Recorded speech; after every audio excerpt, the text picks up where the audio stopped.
Meu nome é Marissa Kim, e eu tinha 18 anos quando percebi pela primeira vez o quão sufocante o silêncio podia ser.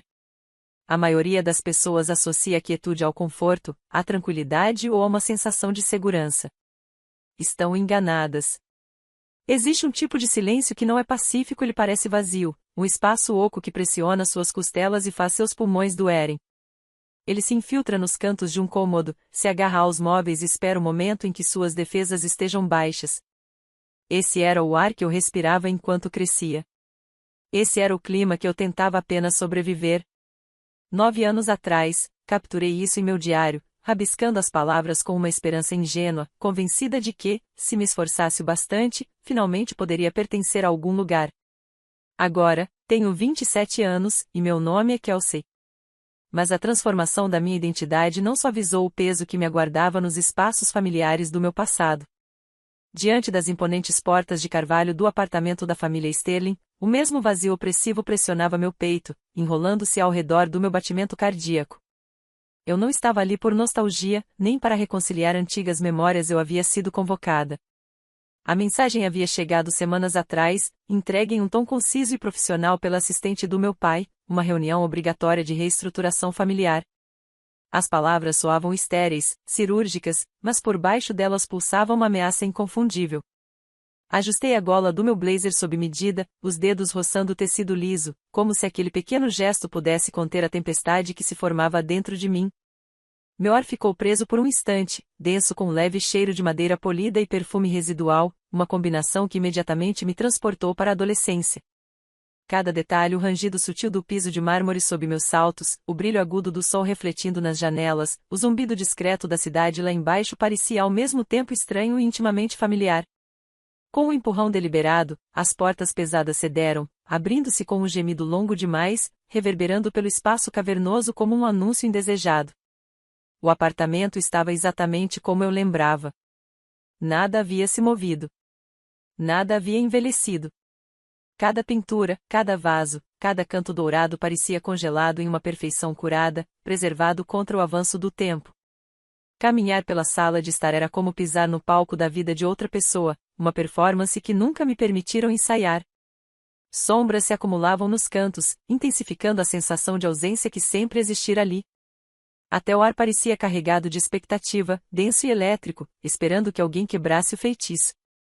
Pausei por um momento, deixando meus dedos roçarem o corrimão liso da escada, imaginando quantos pés haviam subido aqueles degraus antes de mim, cada um deixando uma marca invisível de tensão, ambição ou medo. E naquele instante, senti novamente, o silêncio oco, gritando mais alto do que qualquer palavra poderia, exigindo o reconhecimento de seu poder. Deixe um comentário me dizendo: você já se sentiu um estranho na sua própria casa? Eu leio cada história que você compartilha. A sala de estar parecia mais um tribunal do que um lar, cada móvel um testemunho silencioso de julgamento. Minha família se posicionava com precisão, como se cada movimento tivesse sido ensaiado previamente. Richard, meu pai, dominava o ambiente a partir de sua cadeira de couro que lembrava um trono, sua superfície escura polida até refletir sua autoridade rígida. Catherine, minha mãe, mantinha-se na beira do sofá, coluna absurdamente ereta, mãos entrelaçadas no colo, irradiando uma tensão pronta para se romper ao menor estímulo. Olivia e Connor permaneciam perto da janela, dedos deslizando distraidamente pelas telas acesas, olhares vazios e condescendentes, como predadores observando uma criatura mais fraca. Ninguém se levantou quando entrei. Ninguém ofereceu um cumprimento, um aceno, um gesto de reconhecimento. O silêncio deles me pressionava, mais pesado do que qualquer palavra poderia ser. Eu sentia cada segundo se estender, uma avaliação lenta e deliberada do meu valor ou, aos olhos deles, da minha falta dele. Richard não perdeu um único instante com trivialidades ou fingimentos. Engoliu em seco com força deliberada, o som agudo suficiente para fazer o ar vibrar. Sente-se, ordenou, voz desprovida de qualquer calor, sem espaço para negociação. A conversa que se seguiu foi clínica, desprovida de compaixão.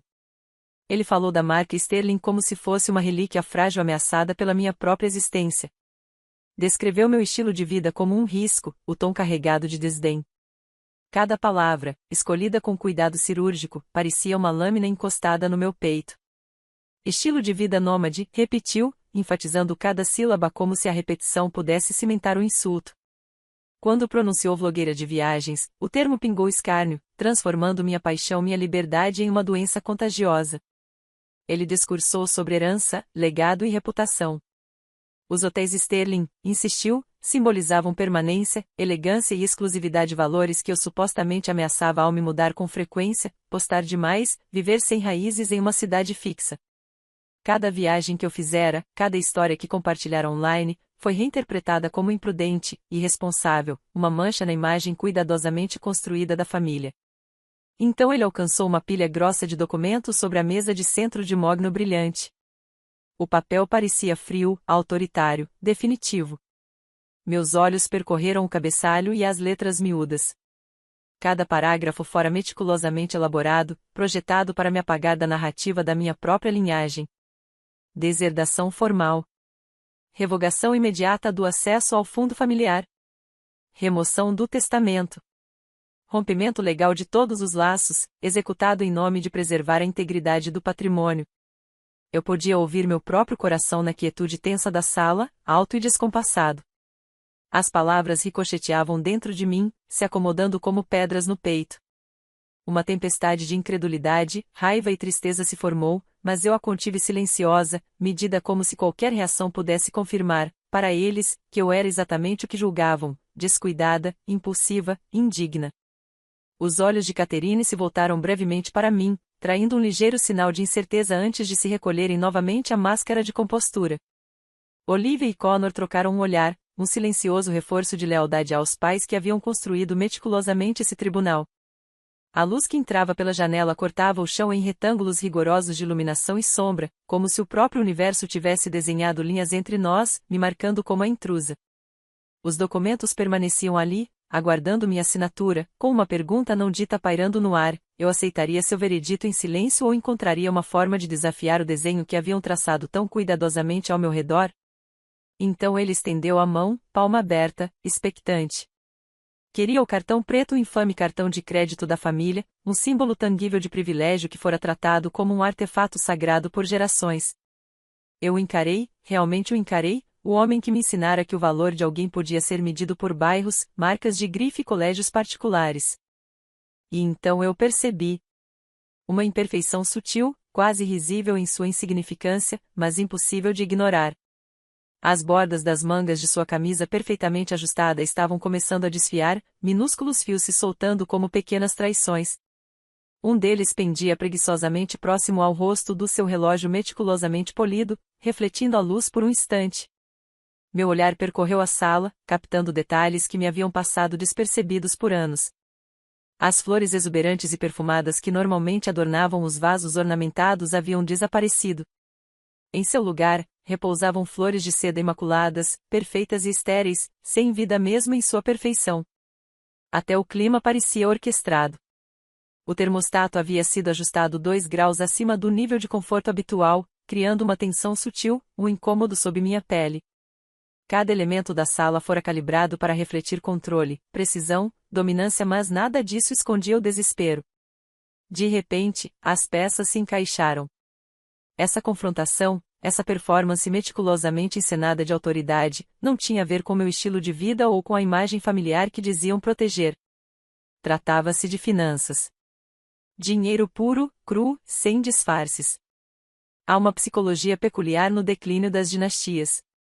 Quando famílias ricas começam a perder poder real, ativos líquidos, investimentos, cofres impenetráveis, elas se agarram obsessivamente ao controle simbólico, prestígio, percepção, a ilusão de supremacia. O império deles estava sangrando recursos. Fissuras sutis haviam se espalhado pelas fundações, escondidas atrás de uma decoração opulenta e sorrisos ensaiados. Em vez de admitir vulnerabilidade ou pedir ajuda, buscavam preservar a ilusão, descartando aquilo que consideravam dispensável. E, aos olhos deles, eu era dispensável. Eu era o peso impossível de carregar, o custo que já não podiam justificar. Era um paradoxo curioso. O vazio das contas só aumentava a arrogância de seu comportamento. Eles se agarravam a rituais e formalidades com o fervor de pessoas se afogando que se seguram em pedaços de madeira, desesperados para se convencer de que a estabilidade ainda existia. O senso de direito cresceu mais afiado, mais frio, mais frágil. Não respondi imediatamente. Palavras pareciam irrelevantes, desnecessárias. A sala, as falhas sutis na apresentação deles, o desespero silencioso por trás de cada gesto calculado, tudo falava mais alto do que qualquer argumento que eu pudesse levantar. Simplesmente o observei, o cartão preto pairando entre nós como um símbolo de submissão, e esperei que o inevitável se desenrolasse. Não implorei por compreensão.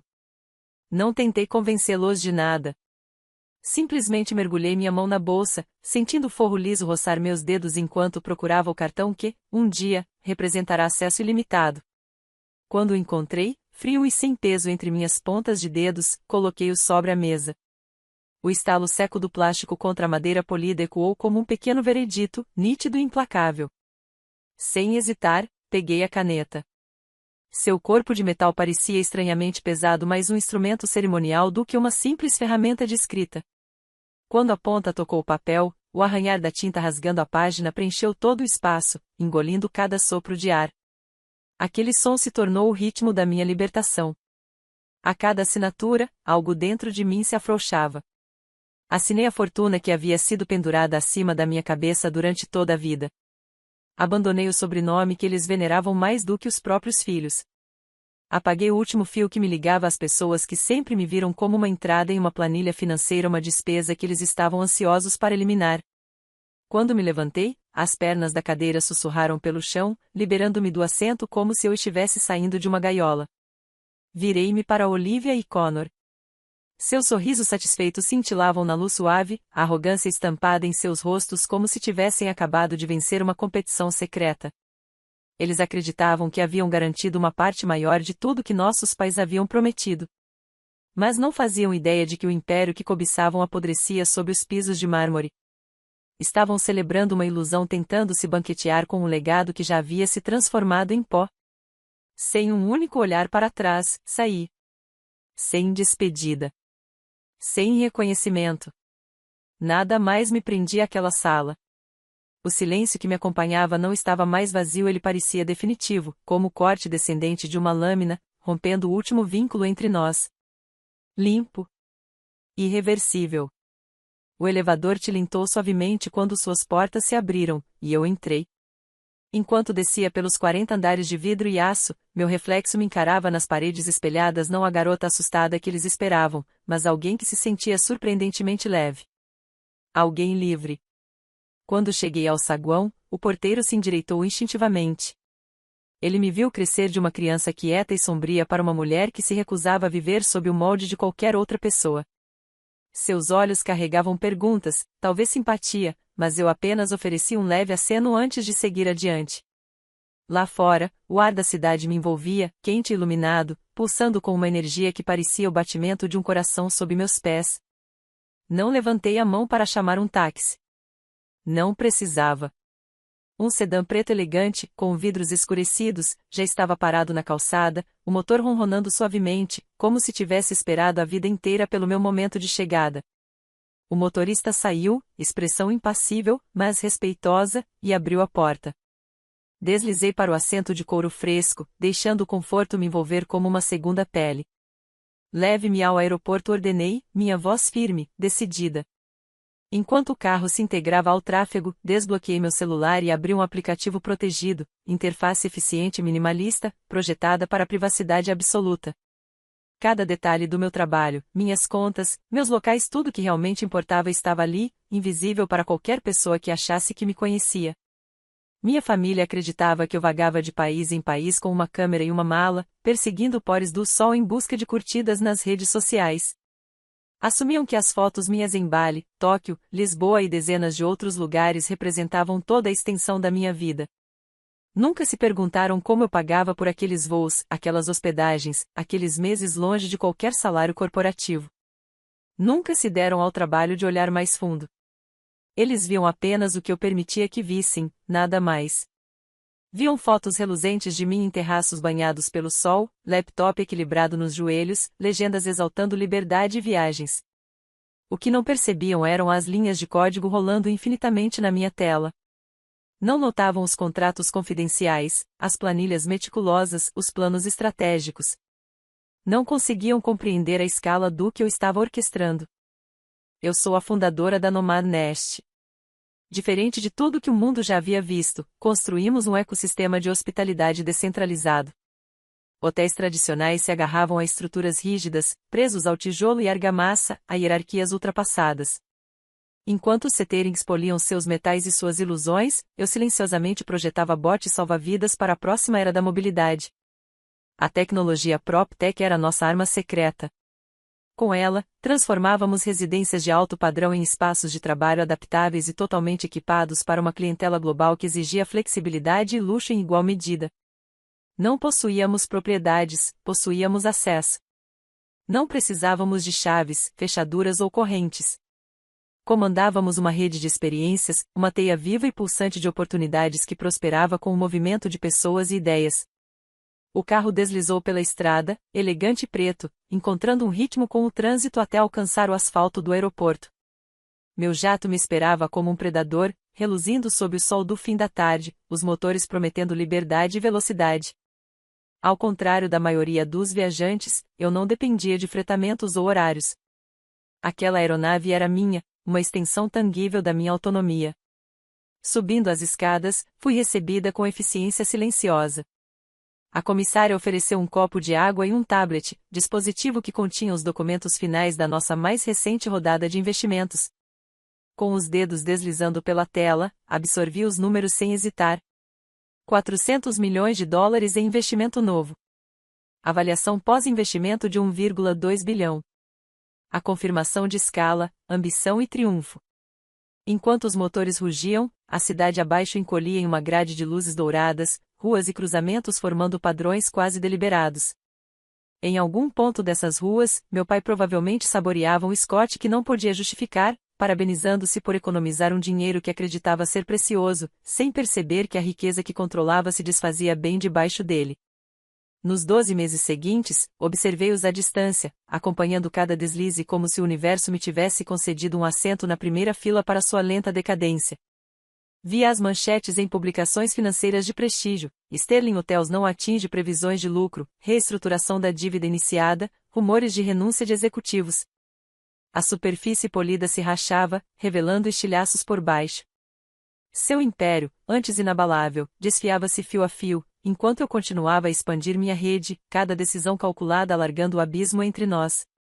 Cada relatório financeiro, cada anúncio público, cada tremor sutil em seu valor de mercado confirmava o que eu suspeitava desde o início: eles estavam presos ao ontem, agarrados ao passado, enquanto eu conduzia uma embarcação construída para o amanhã. E naquela distância, naquela separação, senti uma satisfação silenciosa, não vingança, mas clareza. Eu me libertei da ilusão de que o mundo deles ditava o meu. Connor havia destruído uma Ferrari alugada, colidindo contra um muro de pedra numa manhã de domingo com neblina, e tentou encobrir discretamente. Previsivelmente, a concessionária se recusou a ignorar os pagamentos em atraso, arrastando-o para uma batalha judicial impossível de esconder. Olivia, por sua vez, em seu papel autoimportante como vice-presidente de imagem da marca, embarcou em uma série de cortes de custos nada menos que imprudentes. Equipes inteiras de funcionários de limpeza desapareceram da noite para o dia, deixando o caos em seu rastro e desencadeando um desastre de relações públicas que se espalhou pelas redes sociais como fogo. O abismo entre percepção e realidade deles se alargava a cada dia. Continuavam suas performances elaboradas, vestidos como aristocratas, promovendo galas luxuosas que exalavam elegância emprestada, participando de leilões de caridade com charme forçado, joias cintilando de forma artificial sob os flashes. Sorriam para as câmeras como se a lente pudesse apagar os fracassos crescentes nos bastidores. Eu sabia a verdade. Não por boatos ou especulações, mas porque tinha acesso aos dados brutos, às métricas reais do império deles em colapso. As taxas de ocupação despencavam em várias propriedades. Credores, antes pacientes e leais, começavam a enviar consultas cada vez mais insistentes. Eles hipotecavam um ativo para pagar os juros de outro, equilibrando obrigações como um mágico amador com mãos insuficientes. Toda a operação era um jogo de conchas precário, e eles estavam ficando sem conchas. Então veio a ligação inesperada. Era uma terça-feira à noite, precisamente 14 meses depois de eu ter saído do Penthouse, deixando o tribunal e o julgamento deles para trás. Meu celular vibrou contra a mesa, a tela iluminando o nome da minha mãe. Eu não falava com ela desde o tribunal, e ver seu número fez os pelos do meu pescoço se eriçarem. Deixei tocar 3 vezes, deliberadamente, antes de atender. Olá, Catherine disse, voz calma, medida. Ela não me cumprimentou de volta. Não perguntou como eu estava, nem tentou qualquer semblante de reconciliação. Nenhum pedido de desculpa suavizou a dureza do tom. Sua voz era seca, cortante, quase metálica em sua precisão, carregando o peso da autoridade e da expectativa. Seu pai está doente, anunciou sem rodeios. O estresse está afetando o coração dele. Precisamos discutir o patrimônio. Venha jantar no sábado. Hotel principal. 7 horas. Não era um convite. Era uma ordem, uma convocação disfarçada de etiqueta social, exigindo minha presença sob a ameaça de consequências implícitas. Cada palavra reforçava a hierarquia rígida que haviam tentado e falhado manter, a coleira invisível que ainda esperavam apertar. Fitei o telefone, a luz do fim de tarde atravessando as persianas e desenhando longas faixas sobre a mesa. Senti o peso familiar das expectativas deles, as correntes invisíveis que um dia me prenderam roçando minha consciência. E, ainda assim, desta vez, eu não estava presa. Deixei as palavras pairarem no ar, silenciosas por um longo momento, e então coloquei o telefone de volta sobre a mesa. Um leve sorriso se formou no canto dos meus lábios. Eles pensavam que a doença, o patrimônio, a autoridade tradicional poderiam me manipular. Subestimaram o que significava ir embora de fato, armada de conhecimento, recursos e visão. O jantar de sábado não era apenas uma reunião. Era uma jogada de abertura, e eu já planejava o contra-ataque. Mesmo agora, com as fundações do mundo cuidadosamente construído por eles se rachando, ainda se agarravam à ilusão de que tinham poder sobre mim. Ainda acreditavam que eu era a criança rebelde a ser corrigida, contida, controlada. Estarei lá, disse, tom deliberado, neutro. Encerrei a ligação e comecei imediatamente a organizar minha chegada. Não perdi tempo com voos comerciais ou horários que me atrasassem. Meu piloto recebeu instruções para preparar o jato para decolagem, motores aquecidos, autorização para a pista solicitada. Minha assistente coordenou a agenda, apagando todos os compromissos que pudessem interferir. Em seguida, contatei minha equipe jurídica, voz firme ao telefone. Quero o arquivo completo sobre as dívidas da Sterling. Tudo. Cada obrigação, cada penhora, cada nota de inadimplência. Sábado à tarde, pousei na cidade. Ignorei completamente o Penthouse. Tornará-se irrelevante. Meu destino era o Sterling Hotel principal, a joia da coroa que um dia fora símbolo de invencibilidade. O saguão atacou meus sentidos imediatamente. O ar carregava um peso seco e envelhecido, o leve cheiro de poeira misturado a algo que lembrava limpadores sobrecarregados e desespero. Os tapetes, antes macios sob os pés, estavam gastos nos corredores de maior movimento, tons suaves empalidecidos pela sujeira.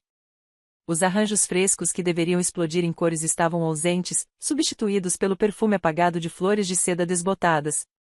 Os funcionários se moviam lentamente, olhos denunciando exaustão, e o número deles claramente reduzido ao mínimo necessário para manter aparências. O grande lustre acima tinha 3 lâmpadas queimadas, projetando sombras irregulares que fragmentavam a sala em poças desiguais de luz fraca. Cada detalhe, embora sutil para o observador desatento, gritava falência. Não se tratava apenas de um negócio em dificuldade, era um colosso nos estágios iniciais de colapso.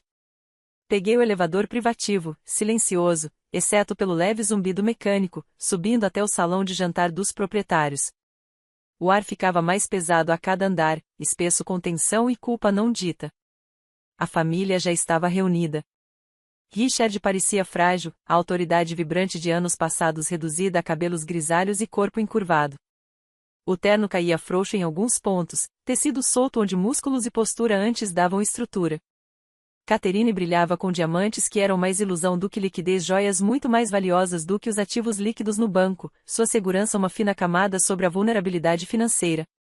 Olivia e Connor seguravam taças de vinho, inquietos e nervosos, rostos tensos com a ansiedade que denunciava a cada esforço para manter a compostura. A confiança anterior parecia uma performance, as rachaduras agora visíveis em gestos sutis, uma carranca prolongada, um gole de vinho que tremia na mão. Sente-se, Kelsey, disse Richard, voz baixa, mas tensa, um comando tentando recuperar uma autoridade que há muito escapara.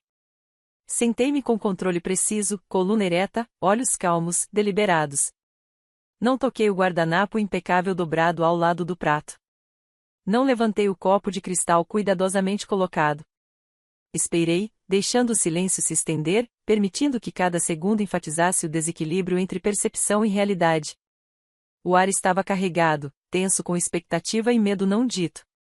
Cada olhar, cada respiração medida da família denunciava que estavam conscientes de sua fragilidade mesmo que não admitissem em voz alta. Eu quase podia ouvir o tic-tac de relógios invisíveis, contando os momentos até que seu império desmoronasse completamente. E eu esperei. Paciente. Atenta. No controle. Estamos em uma posição difícil, murmurou Richard, olhos fixos na refeição cuidadosamente arrumada à sua frente. Seus dedos batiam levemente na borda do prato, como se percorressem rachaduras invisíveis em sua superfície. O mercado tem sido particularmente cruel com a hotelaria tradicional. Estamos enfrentando sérias restrições de liquidez. Ele fez uma pausa, examinando meu rosto com a tênue esperança de que ofegasse, demonstrasse preocupação, talvez até implorasse em favor deles. Eu não fiz nada. Fiquei em silêncio, deixando o ar se assentar como poeira, meu olhar firme e inabalável, captando cada microexpressão, cada tremor de incerteza. Desenvolvemos uma solução, interrompeu Catherine, de forma cortante, a voz cortando a sala como uma lâmina. O tom estava mais alto que o usual, frágil de tensão. Sua mão se ergueu, direcionando a atenção para a cadeira vazia ao meu lado. O Sr. Henderson é um investidor rico, continuou, palavras ensaiadas e polidas. Ele concordou em injetar capital na coleção Sterling. Ele está muito interessado na linhagem da família. Muito interessado em você, Kelsey. O chão pareceu inclinar-se sob meus pés. Meu pulso acelerou, não por surpresa, mas por reconhecimento. Eles não estavam pedindo. Estavam oferecendo, apresentando-me como propriedade a ser reivindicada, negociada, trocada. Quer que eu me case com ele? Minha voz foi baixa, calma, mas o peso das palavras pairava como uma guilhotina sobre a mesa. Não era uma pergunta. Richard bateu a palma da mão na madeira polida, fazendo a prata pular. É uma aliança estratégica. É o melhor para a família. Você tem viajado pelo mundo como uma turista. É hora de contribuir, agir com responsabilidade. Ele está disposto a cobrir obrigações de curto prazo, a estabilizar a coleção, em troca de uma introdução, e de uma união. As palavras dele caíram como pedras em um lago, espalhando ondas em todas as direções. A mão de Catherine pressionou levemente o peito, um gesto para enfatizar a gravidade da proposta. Eles não buscavam ajuda e estavam me vendendo. O desespero havia eliminado qualquer pretexto. A fachada de dever familiar, de cuidado, evaporara, restando apenas o cálculo frio da sobrevivência. Eu não era mais filha ou irmã. Eu era um ativo, um peão, uma garantia para salvar o império em afundamento. Virei-me ligeiramente, deixando meu olhar percorrer a sala. Olivia se remexeu na cadeira, o desconforto passando rapidamente por trás de seu sorriso ensaiado. Connor evitava meus olhos, a mandíbula tensa, como se a verdade da situação finalmente tivesse atravessado sua indiferença cuidadosamente construída. Recostei-me, cruzando as mãos no colo. O ar tinha um leve aroma de vinho envelhecido e arranjos florais há muito sem vitalidade, um reflexo da própria sala desbotada, frágil, desgastada pela má gestão. Minha mente corria, ponderando opções, analisando consequências. Cada sílaba que pronunciaram, cada gesto, revelava sua estratégia, mas também expunha fraqueza. Vulnerabilidade é sempre uma abertura. Entendo, disse suavemente, deixando as palavras pairarem entre nós. Não era recusa. Nem compromisso. Apenas reconhecimento. Um espelho para o desespero deles. Observei Connor novamente. Sua postura gritava tensão, uma mistura de descrença e cumplicidade relutante. Ele tinha visto o império que construíram desmoronar, e ainda assim acreditava que podia jogar conforme suas regras. Ele não fazia ideia de que eu havia parado de jogar há muito tempo. Ele fixava o teto como se algum padrão oculto ou resposta divina pudesse surgir ali. Voltei minha atenção para Olivia. Ela examinava meticulosamente as unhas recém-polidas, girando-as sob a luz, tentando parecer despreocupada. Eles haviam ensaiado aquele momento. Cada expressão, cada inflexão, cada pausa, todos haviam concordado com aquele arranjo, um pacto silencioso para me manipular. É isso? Perguntei, deixando as palavras flutuarem no ar como fumaça. Isso é tudo que vocês prepararam? A mão de Richard tremia levemente enquanto ele gesticulava na minha direção. Sim, você será encantadora. Aceitará a proposta dele. Preservará este legado, disse, voz carregada de expectativa, como se repetir bastasse para tornar verdade. Eu ri. Não uma risada melodiosa, nem de surpresa, mas um som frio, frágil, que ricocheteou pelas paredes. Não havia calor, nem divertimento, apenas descrença diante da audácia das suposições deles. Ri porque era absurdo, ridículo em sua simplicidade. Ri porque todo o universo deles, construído sobre controle e hierarquia, era tão frágil, tão risivelmente pequeno. Ri porque eles não faziam ideia de quem realmente estava sentada à sua frente, quem havia se tornado algo afiado, calculista e incontrolável. Mergulhei a mão na bolsa não por um espelho, não por um lenço, não por um artifício para suavizar o momento. Retirei meu tablet. A tela iluminou-se de azul no salão de jantar pouco iluminado, projetando sombras longas sobre o lustre outrora imponente, sobre a toalha gasta, sobre rostos que deveriam me intimidar. A mudança foi instantânea. A filha que eles acreditavam controlar desapareceu em um instante. Em seu lugar estava um predador, um estrategista, alguém que dominava alavancagem e timing. O brilho da tela iluminava a linha firme do meu maxilar enquanto eu deslizei o dedo e abri a planilha. Vamos examinar os números, disse, voz descendo uma oitava, ressonante, autoritária. Cada sílaba medida, deliberada. Os dados preencheram a mesa entre nós, exibidos em gráficos, tabelas e registros meticulosamente compilados. Sterling Collection passivos totais, 120 milhões de dólares. Ativos tóxicos principais, a unidade do centro, o resort à beira-mar e este prédio. Índice de cobertura do serviço da dívida, abaixo de 0,6. Atualmente, vocês estão em inadimplência em 3 cláusulas importantes. A sala congelou. Olhos se arregalaram. A cor desapareceu do rosto de Richard, deixando-o fantasmagórico e pálido. A máscara de compostura que tentava manter derreteu sob o peso da verdade. O que você está fazendo? Connor gaguejou, a voz falhando levemente. Coloque isso fora. Não coloquei. Ignorei-o completamente, deixando os números falarem por si mesmos. A planilha não mentia. A verdade era brutal, precisa e inegável. As notas de dívida foram agrupadas e vendidas há 6 meses. Continuei, rolando os arquivos relevantes.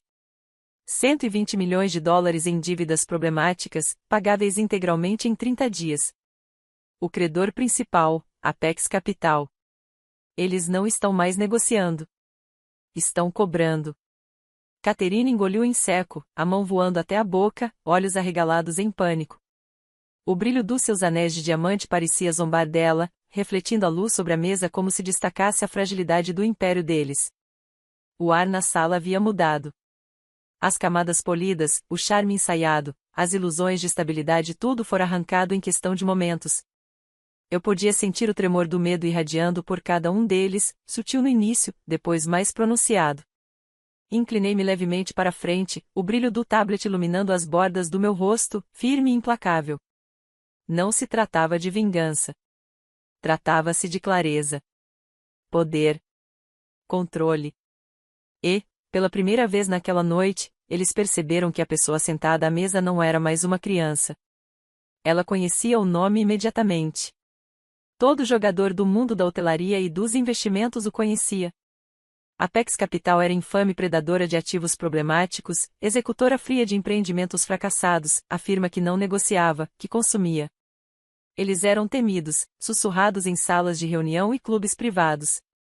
A Apex é um parceiro, gaguejou Richard, voz frágil, a confiança evaporando sob o peso da realidade. Estamos negociando os termos com eles.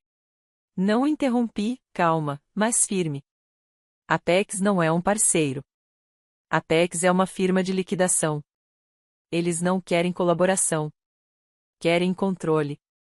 Querem cada chave, cada livro contábil, cada propriedade arrancada de suas mãos.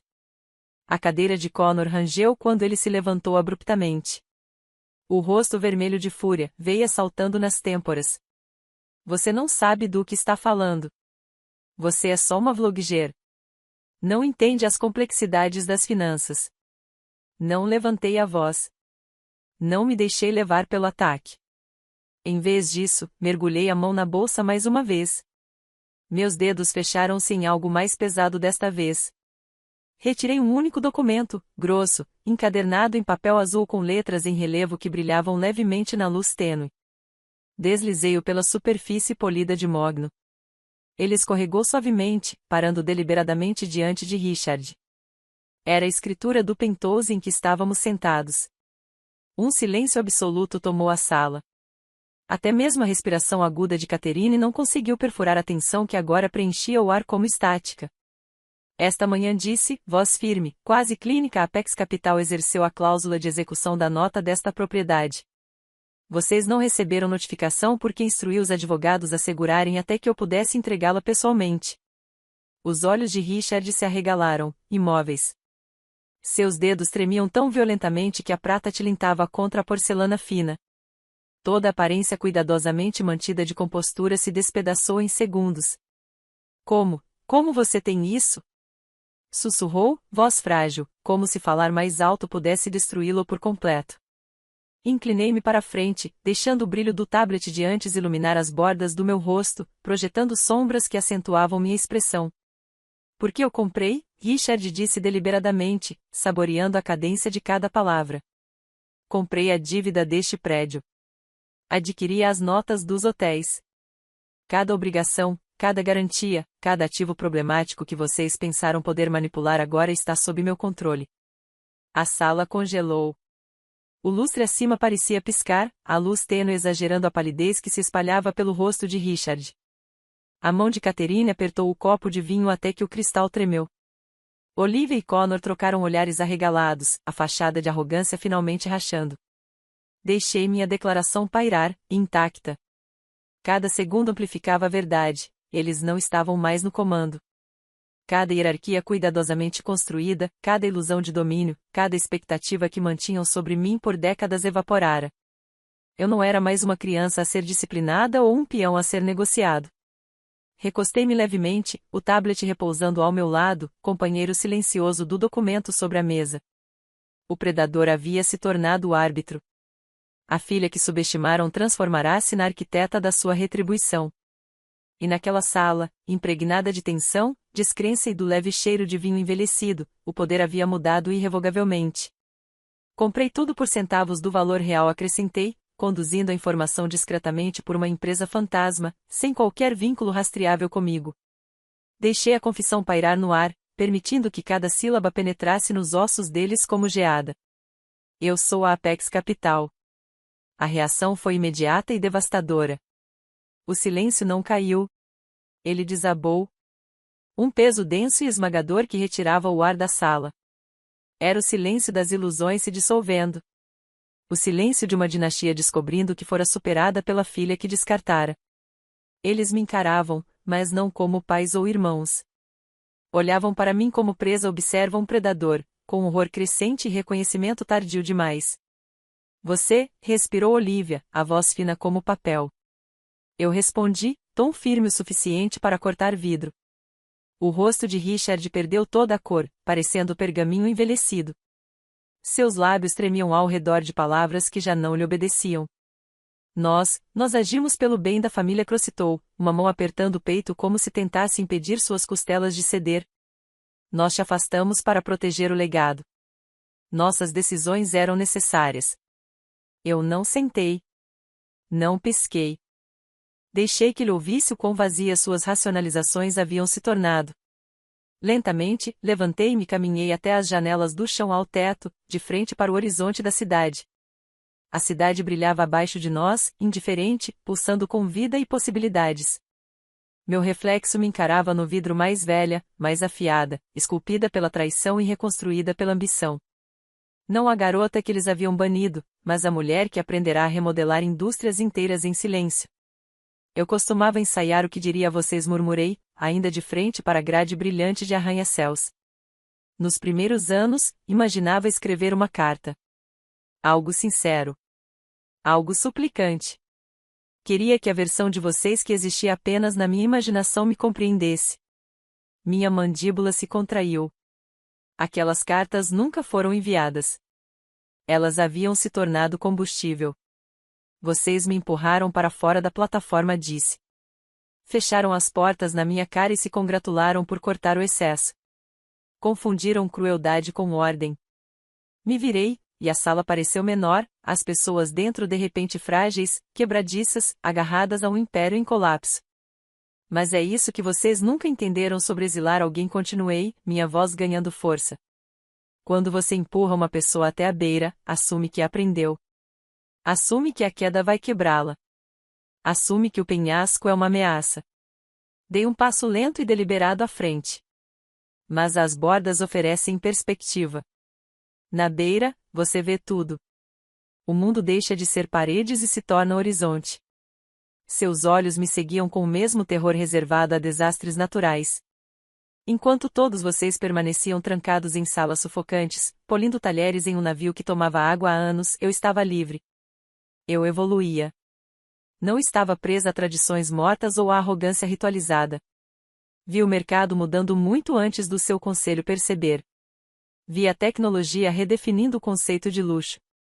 Vi a demanda por mobilidade, autonomia, adaptabilidade. Vi o futuro. Gesticulei ao redor para a antiga suíte de jantar privada, outrora opulenta, agora apagada pelo corte de custos e pela decadência silenciosa. Vocês discutiam sobre toalhas de mesa, disse. E eu estava projetando infraestruturas. Richard afundou na cadeira como uma marionete cujas cordas haviam se rompido. Sua autoridade antes vasta, incontestável, opressora evaporara. Vocês me criaram para adorar pedigree, disse suavemente.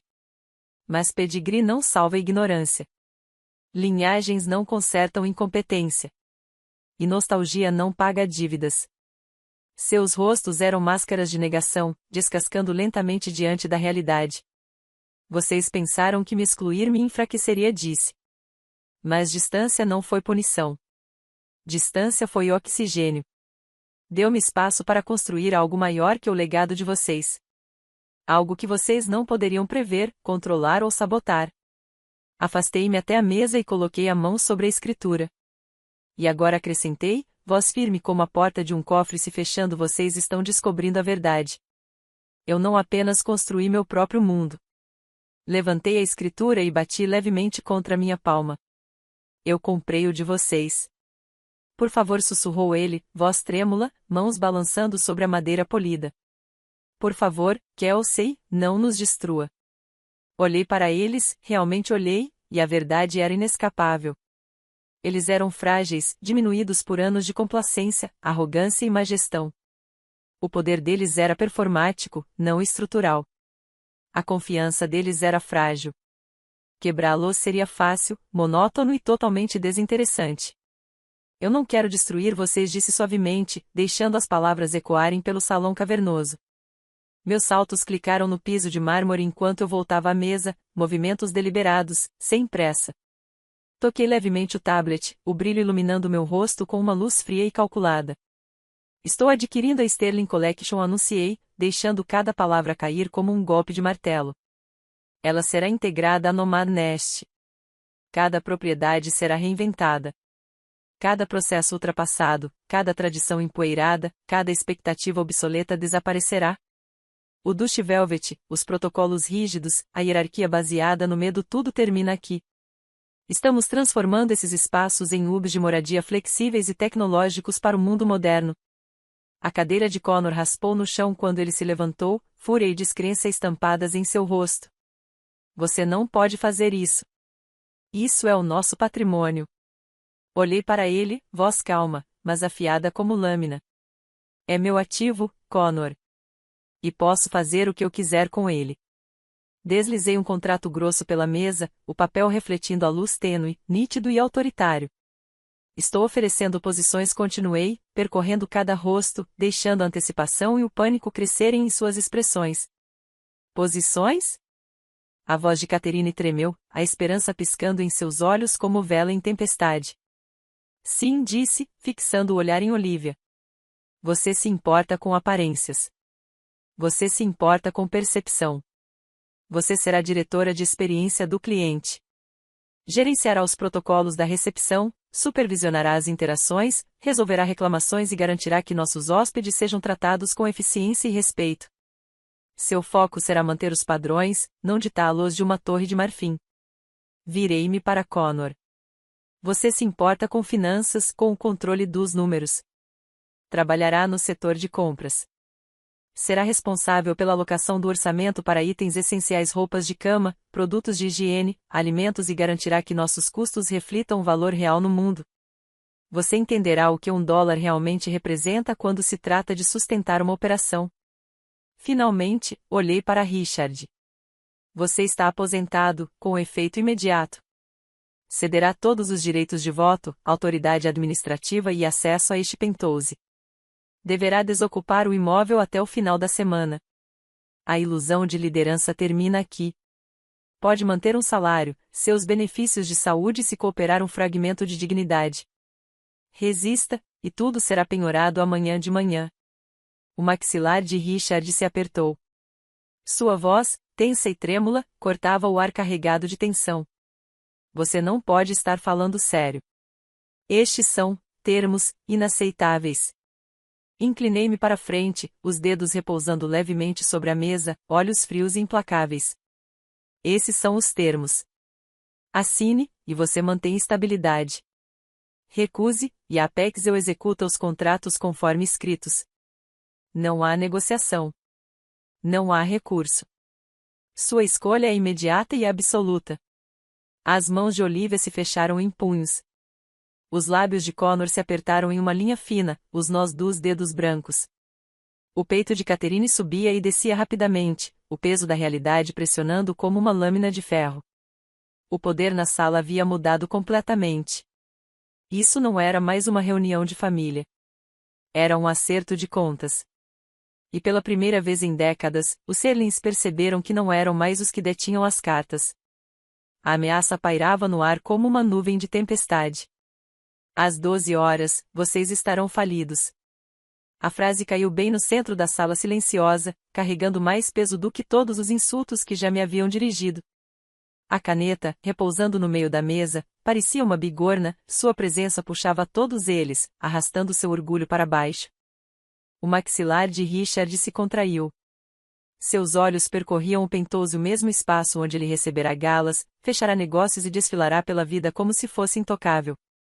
Agora, aqueles pisos de mármore polido e lustres importados não passavam de adereços em um teatro que ele não controlava mais. Procurava uma saída que não existia. Ele olhou primeiro para Catherine. Sua expressão oscilava, uma mistura de medo e resignação. Não falou, não podia. Após décadas de obediência, não tinha mais nada a oferecer além do silêncio. Então, voltou-se para os filhos. A máscara de Olivia começou a borrar, embora ela tentasse fingir que não estava chorando. Os ombros de Connor se curvaram tanto para dentro que ele parecia metade do tamanho. Pela primeira vez, os três entenderam o que significava não ter alavancagem. Finalmente, Richard respirou com dificuldade, estendeu a mão e agarrou a caneta. Sua mão tremia tanto que o metal estalou contra a mesa. Quando pressionou a ponta sobre o documento, parecia que algo antigo dentro dele se partiu.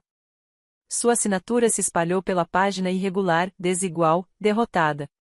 Ele pousou a caneta como se ela o tivesse queimado. Catherine foi a próxima. Sua respiração falhou ao assinar o único nome que ela já conhecera. Olivia veio em seguida, piscando através das lágrimas que fingia serem alergias.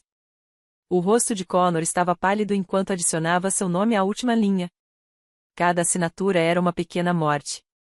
Eles não estavam apenas assinando um contrato. Estavam assinando sua rendição. Peguei o documento e o deslizei cuidadosamente para dentro da minha bolsa, como se fosse algo frágil. Não sorri. Não senti o êxtase que provavelmente esperavam. A vingança não era fogos de artifício, era silenciosa, deliberada, definitiva. Sem dizer mais uma palavra, saí da sala de conferências. Suas vozes não me perseguiram. Seus passos não me seguiram. Permaneceram para trás, congelados em um reino que já não lhes pertencia. No andar de baixo, as portas giratórias me conduziram para a brisa fresca da noite. A cidade pulsava ao meu redor, táxis buzinando, luzes de neon piscando, pessoas se movimentando com propósito. Pela primeira vez, senti-me perfeitamente alinhada com seu ritmo. Meu telefone vibrava repetidamente. As notificações se acumulavam na tela. Comunicado à imprensa enviado. Anúncio da marca em tendência. Campanha da Nomad Nest ativa. A transformação havia começado antes mesmo de eu chegar à calçada. Eu não destruí o legado deles. Eu o redesenhei. Arranquei cada viga podre, despedi as paredes e reconstruí a estrutura em algo durável, moderno e inteiramente meu. Há uma satisfação única em cultivar crescimento no mesmo solo que antes tentava te sufocar. Não se trata de devastação. Trata-se de reconquista. Trata-se de retomar a narrativa, reescrever o roteiro e demonstrar que o futuro pertence a quem o cria, não àqueles que se apegam à glória que se desfaz. Ao chegar ao meu prédio, meu telefone acendeu com uma mensagem automática. Bem-vinda ao lar, Kelsey. A fechadura biométrica clicou ao meu toque. Entrei no meu apartamento minimalista, acolhedor, elegantemente estruturado. O silêncio dentro não soava mais como abandono. Soava como serenidade. Um silêncio conquistado, não imposto. As paredes não julgavam. O ar não carregava tensão. O espaço era totalmente, sem desculpas, meu. Sem fantasmas. Sem expectativas. Sem família ditando quem eu deveria ser. Apenas uma mulher que esculpiu sua vida na pedra com as próprias mãos. Uma mulher que construiu sua própria mesa quando a porta da deles foi fechada com força. Uma mulher que se recusou a desaparecer. Se você já precisou abrir seu próprio caminho porque o deles não era feito para você, se já foi empurrado para as margens apenas para descobrir seu poder ali, então compartilhe esta história. Porque você não é apenas um sobrevivente. Você é a arquiteta.